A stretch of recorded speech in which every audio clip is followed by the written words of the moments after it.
청와대 기자단 손이 없냐 입이 없냐 왜 질문을 안 하냐 대국민 담화 할 때 대통령 대국민 담화 때 그게 이제 지금 굉장히 화제가 되고 있잖아요. 그래서 이 문제를 오늘 꼭 이야기했으면 좋겠다 싶어서 박성재 기자 모시고 나왔어요. 청와대 출입을 했었거든요. 그죠? 예. 청와대 출입한 적 없어요. 아니? 네. 그거 왜 나오셨어요?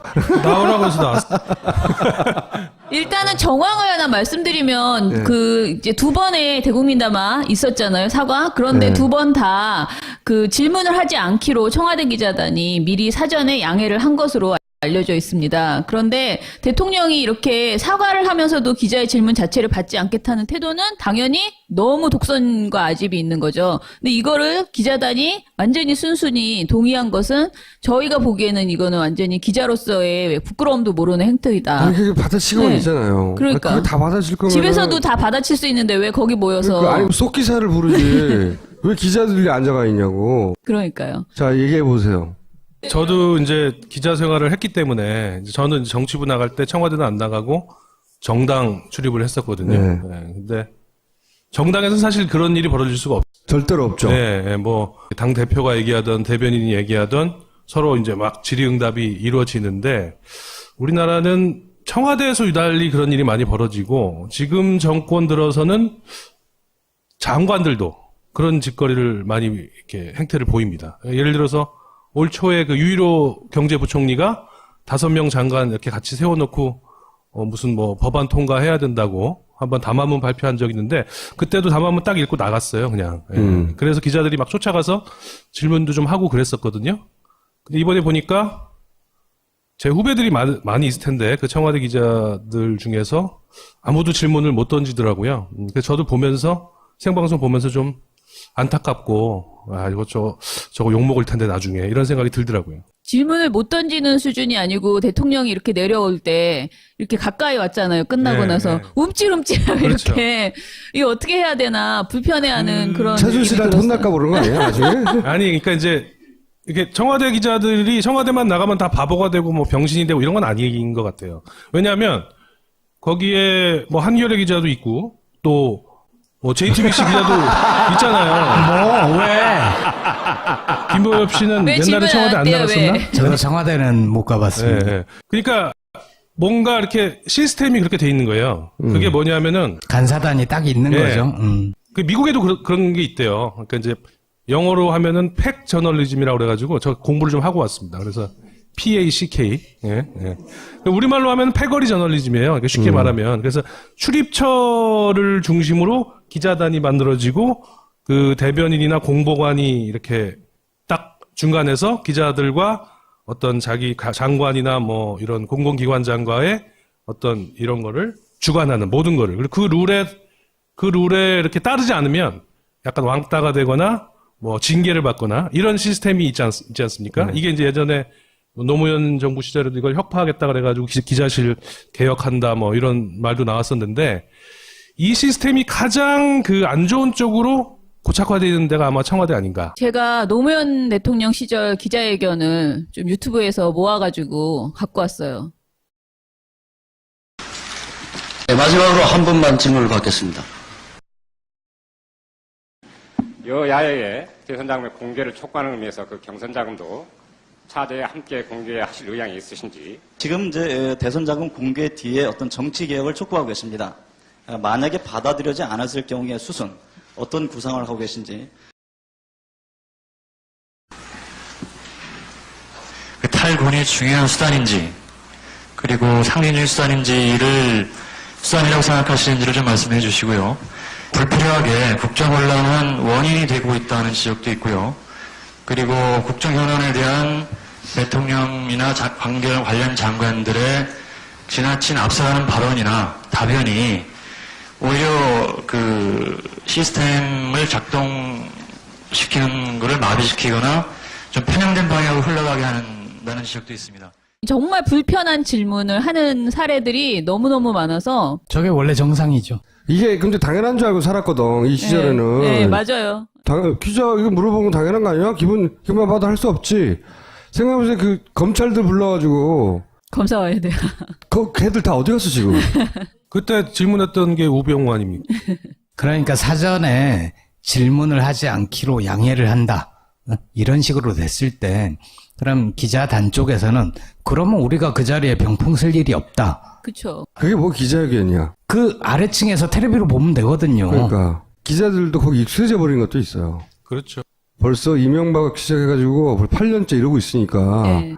누구 하나 나서가지고 이게 정상이 아니라고 말하기가 튀는 것 같기도 하고. 제가 오늘 여기 나오라고 그래가지고 네. 지금 현재 청와대 나가고 있는 모 기자하고 내가 통화를 해봤거든요. 네. 제가 좀 아는 기자하고.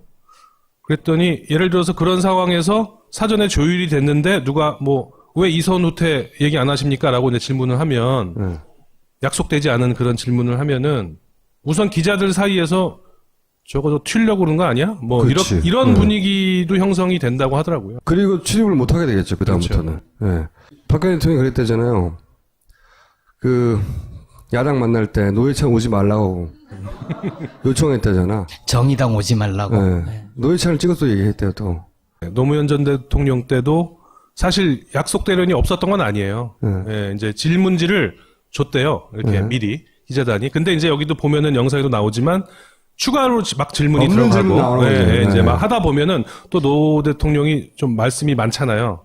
많다 보면은 약간 이렇게 또 꼬이면 주거니 받거니 하고. 네, 그걸 또 주거니 받거니 하고 그다음에 이제 이렇게 라이브로 생방송으로 중계되는 거 말고 그다음에 이제 또 별도로 기자단하고 어디 무슨 행사장이나 이런 데 가서 아니 외국 나가서 이렇게 간담회를 할 그럴 때가 많이 있었는데 그때는 굉장히 프리하게 이렇게 약속 이런 거 없이 질의응답을 했다고 이렇게 얘기를 하더라고요. 심지어는 지금 기준으로 보자면, 야, 이런 말을 대통령한테 하고도 내가 살아남을 수 있어? 우리도 익숙해진 거예요. 이 정권에. 박근혜 대통령 별명이 예전에 수첩공주잖아요. 네. 그러니까 저 양반은 써준 것만 읽는 사람이기 때문에 질문해봐야 소용없다. 예, 내가 질문해봤자 어차피 말이 엉킬 것이다. 대답을 잘 못할 건데 저렇게 해봐야. 난처하게까지 내가 할 필요가 있을까라는 자기 검열 같은 거. 질문을 저렇게 길게 하면 네. 기억을 못해요. 그렇죠. 이게 큰일이에요, 진짜. MBC에서 이제 분위기가 다들 보도하니까 최순실에 대해서 자기들도 보도하고 싶은데 보도를 해봤어야지. 그런 얘기 들었어요. 예, 전화번호도 안 갖춰 있었던 상황이라고 하죠. 취재를 해본 적이 없으니까 최순실을 취재하려니까 시작점이 없는 거예요, 아예. 그래서 그냥 오늘은 어느 신문 기사를 가지고 보도를 만들까 이걸 회의하고 있다고 하더라고. 창피합니다. 참 부끄럽고.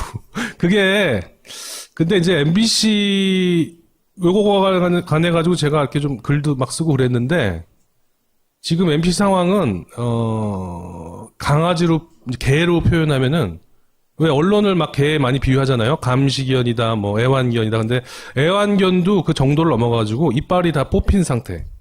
예를 들면 KBS는 그래도 아직 으르렁대는 기질이 남아 있기 때문에 잇몸으로라도 물러보는데 재갈을 물려놓은 상태라면 MBC는 이미 이빨이 다 뽑힌 상태다. 내버려둬 물지도 못하는군요. 혀만 남아 있는 거죠. 해고 무효 소송은 어떻게 되고 있나요, 지금? 복직은 될 것 같아요. 제 네. 대법원 남았는데 예. 1심, 2심 100% 그러니까 승소했습니다. 큰 이빨이 하나 다시 들어가는 거 아니에요? 글쎄요, 들어가가지고 제가 역할을 할 수 있을지는 잘 모르겠습니다. 다들 기자를 하실 거라고는 기대 안 하시는 것 같은데. 나왔던 이상호 씨도 들어갔는데 이상한 부서 막 헤매다가 정직 다시 사표내고 6개월 나왔잖아요. 2번 연속으로 맞고 회사 간떴죠, 예. 그냥. 계속 정직 주는 거 6개월씩. 저도 그렇게 될 가능성이 꽤 높죠. 근데 저는 최순실 게이트 지금 이 사안 때문에 저희가 내일 MBC 앞에서 또 촛불 집회도 하고 그러거든요. 근데 물론 다른 언론사들이 다 공범이었어요. 지금 이런 사태가 이렇게 오랫동안 있었음에도 불구하고 제대로 보도하지 않은 언론사들이 이제 다 공범이죠. 대부분의 특히 언론사들이. 대부분의 한겨레와 JTBC 빼고 대부분의 언론사들이 따지고 보면 또 몇 군데 있어요, 또 하다 보면. 그런데 특히 공영방송이 진짜 공범이다. 이번 사태에. 그 중에서도 지금 말씀하신 것처럼 MBC가 가장 이제 처참하게 진짜 방송을 지금 엉망으로 하고 있는데. 이제 언론도 아니에요, MBC는. 네. 예. 그런데 많은 분들이 자꾸 이제 MBC는 신경 쓰지 말자. MBC 그냥 망해라. 이제 필요 없다. 이렇게 많이 얘기하셔요. 근데 사실 저희는 그렇게 생각하지는 않습니다. 그러니까 공영방송이 굉장히 중요하고 공영방송이 제자리를 찾도록 우리가 싸워서 가지고 와야 한다라고 생각하지. 이제 JTBC 있으니까 공영방송 필요 없어. 이런 개념은 저는 아니라고 생각해서요. 지금 이 박근혜 게이트 이 상황 속에서 제대로 보도하라고 촉구하고 방송사, 공영방송사 안에 있는 양심적인 언론인, 정말 겨우 살아남아 있는 사람들에게 힘을 주고 싸워라. 이렇게 우리가 요구해야 되는 그런 시기가 아닌가. 그렇게 생각됩니다. 맞습니다. 너무 감사한 말씀이고요. 지금 보면은 작은 움직임들이 없는 게 아니에요. 내부에서는. 네, 조금씩 이렇게 저항하다가 또 쫓겨나고 뭐 인사발령 나서 뭐 다른 부서로 쫓겨나고 조금 저항하고 게시판에 뭐 물러가라 글 좀 쓰면 또 징계당하고 이런 일이 너무나 반복되기 때문에 오늘 뭐 MBC 노보가 나왔는데 100 몇십 명이 지난 4년간 이 시사나 이 보도국 쪽으로 돌아가지를 못하고 이렇게 계속 다른 부서에서 쭉 이렇게 해왔던 인사 기록들이 정리가 돼 있더라고요. 예, 그런 상황이 계속되어 있는데 그럼에도 불구하고 지금 조금씩 우리 후배 기자들이 이렇게 저항하려고 하는 움직임이 있습니다. 근데 그러면 어떻게 해줘야 돼요, 우리가? 근데 그거를 요새 이렇게 댓글 보니까 막 니들이 뭐 그래봤자 또 뭐 얼마나 가겠어 뭐 이렇게 막 조롱하시고 멸시하는 분위기가 있었는데 뭐 조롱 받아도 싸잖아요. 당해도 싼데 저는 이 얘기 드리고 싶어요. 예를 들면 우리 검찰 욕 많이 하잖아요. 검세 뭐 그러면서. 예, 근데 검찰에서 예를 들어서 이문정 검사 같이 뭐 이렇게 움직임이 있단 말입니다. 그러면은 사람들이 많이 격려해주고 응원하고 그러잖아요. 근데 왜 언론은 너무 이렇게 실망이 크셔가지고 뭐 아니 누군지 몰라서 그런 것도 있어요. MBC 내에서 그럼 누구를 이상호 기자 뭐 혼자 하도 나대니까 알아. 근데 MBC에 누구를 그러면 그 기자 빨리 다시 보도국으로 불러서 어떻게 해주라고 우리가 뭐 알아야 하죠. 그런 그냥. 기자가 너무 많아요 지금. 그러면 그런 사람들의 명단을 좀 알려주세요. 그럴까요? 네. 그래서 예를 들어 사람들이 MBC 일단 욕한 다음에 이 사람들을 빨리 데리고 와 이렇게 그렇죠. 요구하게. 지금 JTBC 뉴스를 이끌고 있는 손석희 앵커 있잖아요. 그리고 조금 전에 여기 나왔던 이상호 기자. 그 다음에 얼마 전에 여기 출연했던 자백의 최승호 PD.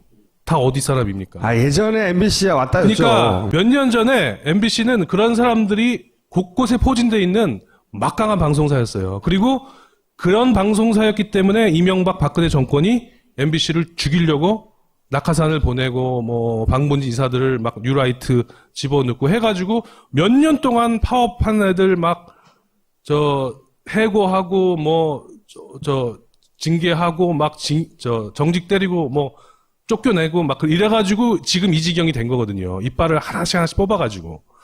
그 부분을 기억해 주시면 저력이 아직 남아있기 때문에 조금만 이해해 주시면 그리고 시간을 주시고 저희 기자들이 다시 부활할 수 있도록 지금 힘을 모으고 있으니까 그 점을 좀 이렇게 응원을 해주시면. 그 다음 시간에는 그러면 그 명단을 좀 알려주세요. 불러주시면 내가 또 나오겠습니다. 오늘 여기까지 하겠습니다. 감사합니다. 청와대 기자단 손이 없냐 입이 없냐 왜 질문을 안 하냐 대국민 담화 할 때 대통령 대국민 담화 때 그게 이제 지금 굉장히 화제가 되고 있잖아요. 그래서 이 문제를 오늘 꼭 이야기했으면 좋겠다 싶어서 박성재 기자 모시고 나왔어요. 청와대 출입을 했었거든요. 그죠? 예. 청와대 출입한 적 없어요. 아니? 네. 그거 왜 나오셨어요? 나오라고 해서 나왔어요. 일단은 정황을 하나 말씀드리면 이제 두 번의 대국민 담화 있었잖아요. 사과. 그런데 두 번 다 질문을 하지 않기로 청와대 기자단이 미리 사전에 양해를 한 것으로 알려져 있습니다. 뭐 한겨레 기자도 있고 또 JTBC 기자도 있잖아요. 왜? 김보엽 씨는 왜 옛날에 청와대 안 나갔었나? 왜? 저도 청와대는 못 가봤습니다. 네. 그러니까 뭔가 이렇게 시스템이 그렇게 돼 있는 거예요. 그게 뭐냐면은 간사단이 딱 있는 네. 거죠. 그 미국에도 그런 게 있대요. 그러니까 이제 영어로 하면은 팩 저널리즘이라고 그래가지고 저 공부를 좀 하고 왔습니다. 그래서 PACK. 예. 우리말로 하면 패거리 저널리즘이에요. 그러니까 쉽게 말하면. 그래서 출입처를 중심으로 기자단이 만들어지고 그 대변인이나 공보관이 보니까 제 후배들이 많이 있을 텐데 그 청와대 기자들 중에서 아무도 질문을 못 던지더라고요. 그래서 저도 보면서 생방송 보면서 좀 안타깝고 이거 저거 욕먹을 텐데 나중에 이런 생각이 들더라고요. 질문을 못 던지는 수준이 아니고 대통령이 이렇게 내려올 때 이렇게 가까이 왔잖아요. 끝나고 나서 움찔움찔 그렇죠. 이렇게 이거 어떻게 해야 되나 불편해하는 그런 최순실한테 느낌이 들었어요. 혼날까 모르는 거 아니에요? 나중에? 아니 그러니까 이제 이게 청와대 기자들이 청와대만 나가면 다 바보가 되고 뭐 병신이 되고 이런 건 아닌 것 같아요. 왜냐하면 거기에 그런데 대통령이 이렇게 사과를 하면서도 기자의 질문 자체를 받지 않겠다는 태도는 당연히 너무 독선과 아집이 있는 거죠. 근데 이거를 기자단이 완전히 순순히 동의한 것은 저희가 보기에는 이거는 완전히 기자로서의 부끄러움도 모르는 행태이다. 아니, 그게 받아치고만 네. 있잖아요. 그러니까. 그게 다 받아칠 거면. 집에서도 다 받아칠 수 있는데 왜 거기 모여서. 그러니까 아니, 속기사를 부르지. 왜 기자들이 앉아가 있냐고. 그러니까요. 자, 얘기해 보세요. 저도 이제 기자 생활을 했기 때문에 이제 저는 정치부 나갈 때 청와대는 안 나가고 정당 출입을 했었거든요. 네. 네, 근데 정당에서는 사실 그런 일이 벌어질 수가 없어요. 절대로 없죠. 네, 뭐 당 대표가 얘기하던 대변인이 얘기하던 서로 이제 막 질의응답이 이루어지는데 우리나라는 청와대에서 유달리 그런 일이 많이 벌어지고 지금 정권 들어서는 장관들도 그런 짓거리를 많이 이렇게 행태를 보입니다. 예를 들어서 올 초에 그 유일호 경제부총리가 5명 장관 이렇게 같이 세워놓고 무슨 뭐 법안 통과해야 된다고 한번 담화문 발표한 적이 있는데 그때도 담화문 딱 읽고 나갔어요, 그냥. 예. 그래서 기자들이 막 쫓아가서 질문도 좀 하고 그랬었거든요. 근데 이번